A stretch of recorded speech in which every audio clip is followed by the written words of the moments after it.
अर्थव्यवस्था का एक महत्वपूर्ण विषय है मुद्रास्फीति, जिसको हम इंग्लिश में इन्फ्लेशन कहते हैं। तो आज हम लोग मुद्रास्फीति के बारे में समझेंगे। हमारा विषय है मुद्रास्फीति, इन्फ्लेशन। इसको हम सामान्य रूप से महंगाई भी कह सकते हैं, यानी आम जन की भाषा में हम इसको महंगाई कह सकते हैं।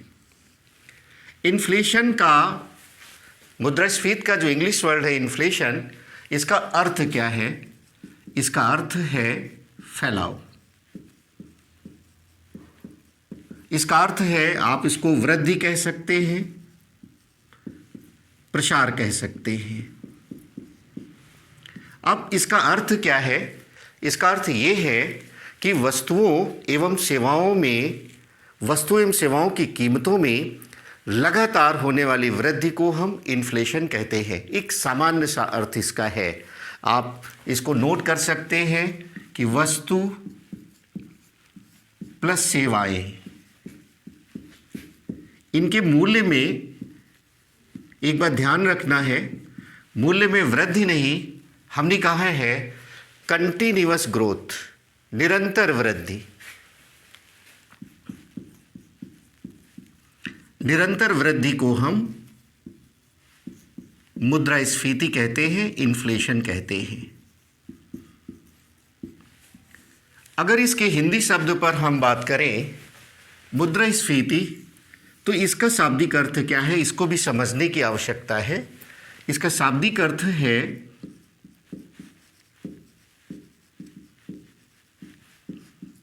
मुद्रा के मूल्य में कमी।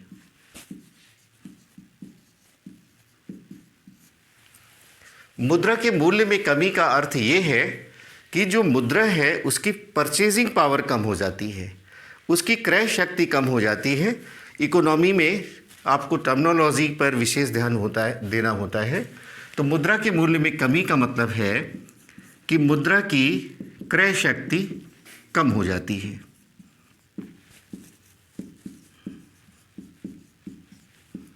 इसका अर्थ क्या है? इसका अर्थ ये है, अगर हमारे पास निश्चित रुपए हैं तो निश्चित रुपए में हमें पहले जितना सामान मिलता था उससे अब कम मिलेगा। जस्ट फॉर एग्जांपल, मान लेते हैं हमारे पास 500 रुपये है और 500 रुपये की हमने चीनी ली। मान लेते हैं पहले हमें 10 किलो मिल रहा था और अब हमें 500 रुपये में ही 9 किलो चीनी मिल रही है। इसका अर्थ क्या है? इसका अर्थ ये है, मुद्रा के मूल्य में गिरावट हुई है, उसका परचेजिंग पावर कम हुआ है, और जब परचेजिंग पावर कम होगा तो मूल्य वृद्धि होगी। मूल्य वृद्धि होगी, इसे ही हम मुद्रास्फीति कहते हैं। तो अभी तक हम लोगों ने ये समझा कि इन्फ्लेशन क्या है, उसके इंग्लिश टर्मिनोलॉजी की दृष्टि से देखा और हमने हिंदी की दृष्टि से भी देखा। तो इसमें हमने क्या निष्कर्ष निकाला? हमने ये निष्कर्ष निकाला कि जब वस्तुओं एवं सेवाओं के मूल्य में लगातार वृद्धि होती है उसे हम मुद्रास्फीति कहते हैं। आप ऐसे भी कह सकते हैं, जब मुद्रा के मूल्य में कमी होती है अर्थात उसकी क्रय शक्ति कम हो जाती है, उसे हम मुद्रास्फीति या महंगाई कहते हैं। अब यहाँ पर हम लोग ये बात करेंगे कि जो मुद्रास्फीति है उसकी स्पीड क्या है, उसकी दर क्या है, और इन दरों के आधार पर हम मुद्रास्फीति को किन नामों से जानते हैं, हम उसकी बात करेंगे। आपने पढ़ा होगा क्रीपिंग इन्फ्लेशन के बारे में, रेंगती हुई मुद्रास्फीति के बारे में, आपने पढ़ा होगा वॉकिंग इन्फ्लेशन के बारे में। तो ऐसे शब्दों के बारे में हम लोग अभी बातचीत करेंगे। अब हम लोग सबसे पहले मुद्रास्फीति की स्पीड, मुद्रास्फीति की जो दर है उसके आधार पर इसके प्रकारों की बात करेंगे। इसकी दर, इसकी गति के आधार पर एक प्रकार से आप ये कह सकते हैं इसके प्रकार की बात करनी है, इसकी टाइप्स की बात करनी है। किस आधार पर? मुद्रास्फीति की गति के आधार पर। अगर ये दर 0 से 3% है, नए विद्यार्थियों को ये भी समझना है कि जो इकोनॉमी में हम गणना करते हैं वो बेस ईयर से करते हैं, आधार वर्ष से करते हैं। आधार वर्ष उस वर्ष को चुना जाता है जिस वर्ष में मूल्यों में अपेक्षाकृत मूल्य वृद्धि कम होती है, या आप ऐसा कह सकते हैं कि मूल्य अपेक्षाकृत स्थिर होते हैं। तो जब आधार वर्ष की तुलना में अगर मुद्रास्फीति की दर 0 से 3% के बीच है तो इसे हम कहते हैं क्रीपिंग इन्फ्लेशन। आप हिंदी में इसको कह सकते हैं रेंगती हुई मुद्रास्फीति। ये चूंकि बहुत कम है, 0 से 3% के मध्य ही है, बिलो 3% है, इसलिए इसको हम माइल्ड इन्फ्लेशन भी कहते हैं। इसको हम माइल्ड इन्फ्लेशन भी कहते हैं, यानी बहुत हल्की मुद्रास्फीति कहते हैं, बहुत हल्की महंगाई हम कह सकते हैं। और एक शब्द और आपको ध्यान में रखना है, इसको हम मॉडरेट इन्फ्लेशन भी कहते हैं। क्या कहते हैं? मॉडरेट इन्फ्लेशन भी कहते हैं। अब जब मुद्रास्फीति की दर 3% से ज़्यादा हो जाती है और ये 3% से लेकर के लगभग 10% के मध्य रहती है तो इसे हम वॉकिंग इन्फ्लेशन कहते हैं। इसे हम वॉकिंग इन्फ्लेशन कहते हैं। वॉकिंग का मतलब चलना, इसको हम चलती हुई मुद्रास्फीति कहते हैं। यहाँ पर ये ध्यान में रखना है कि वॉकिंग इन्फ्लेशन में 3 to 5-6% को ही सामान्य रूप से काउंट करते हैं, और जब 7-8% के ऊपर चली जाती है मुद्रास्फीति तो वो एक गंभीर विषय हो जाता है अर्थव्यवस्था के लिए। इसके बाद हम लोग ये देखेंगे, यदि ये मुद्रास्फीति की दर 10% से 20% के मध्य हो जाती है तो इसे हम रनिंग इन्फ्लेशन कहते हैं। इसे हम रनिंग इन्फ्लेशन कहते हैं। रनिंग का मतलब दौड़ती हुई मुद्रास्फीति, दौड़ती हुई मुद्रास्फीति। स्वाभाविक है, जब दौड़ती हुई मुद्रास्फीति है तो ये हमारी अर्थव्यवस्था के लिए बहुत अच्छी नहीं मानी जाएगी, बहुत खराब मानी जाएगी। और अगर हमारी अर्थव्यवस्था में रनिंग इन्फ्लेशन है, यानी मुद्रास्फीति की दर 10% से ऊपर हो जाता है तो चिंता का विषय हो जाता है। और इसके लिए हम मॉनेटरी पॉलिसी लेकर आते हैं, मौद्रिक नीति लेकर आते हैं, फिस्कल पॉलिसी लेकर आते हैं, राजकोषीय नीति लेकर आते हैं, तो ये बहुत गंभीर विषय हो जाता है। इसके बाद अगर ये बहुत तेज़ी से बढ़ रही है आगे, ये 10% के ऊपर बहुत तेज़ी से वृद्धि हो रही है, बहुत तीव्र वृद्धि हो रही है, बहुत कम समय में ये बहुत 10%, 20%, 30%, 40% एकदम से मूल्य वृद्धि हो रही है, तो इसे हम कहते हैं गैलोपिंग इन्फ्लेशन। गैलोपिंग का मतलब कूदना, सर पर दौड़ना।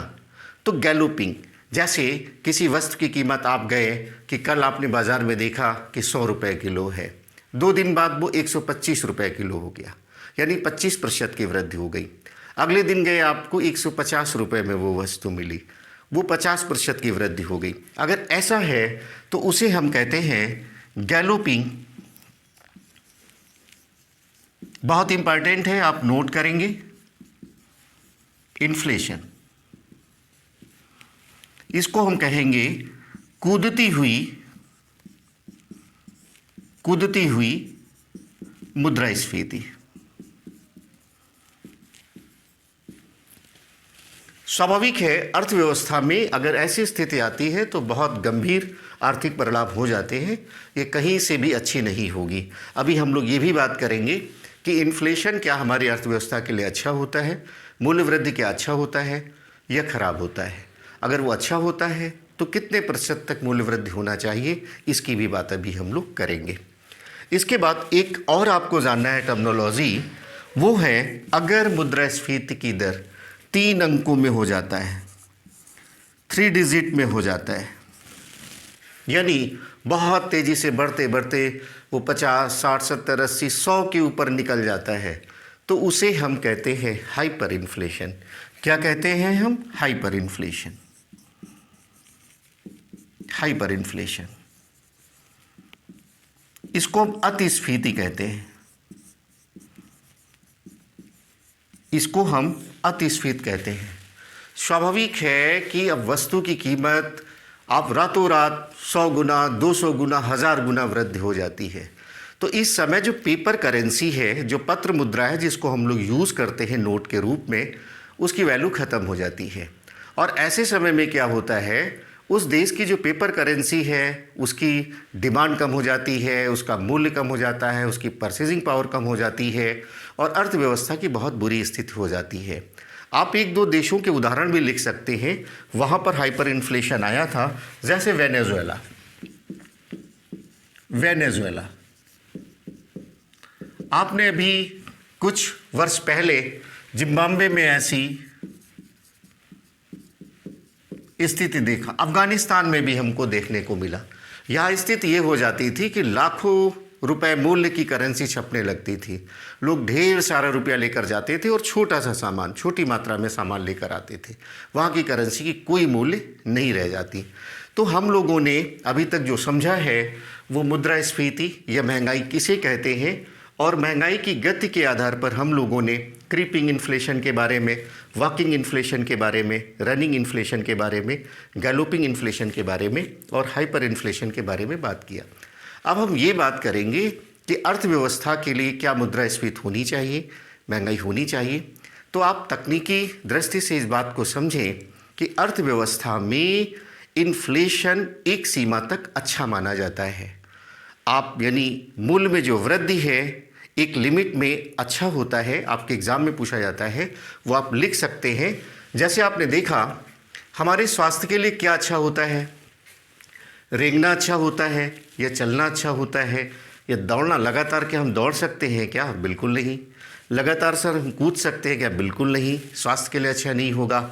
हमारे लिए सामान्य रूप से वॉकिंग अच्छा होता है, चलना अच्छा होता है। इस दृष्टि से आपको याद रखना है। तो इकोनॉमी के लिए जो वॉकिंग इन्फ्लेशन है वो बेहतर माना जाता है, और इसमें भी ये आप नोट कर लेंगे 3 to 5% का इन्फ्लेशन वो अर्थव्यवस्था के लिए बेहतर माना जाता है।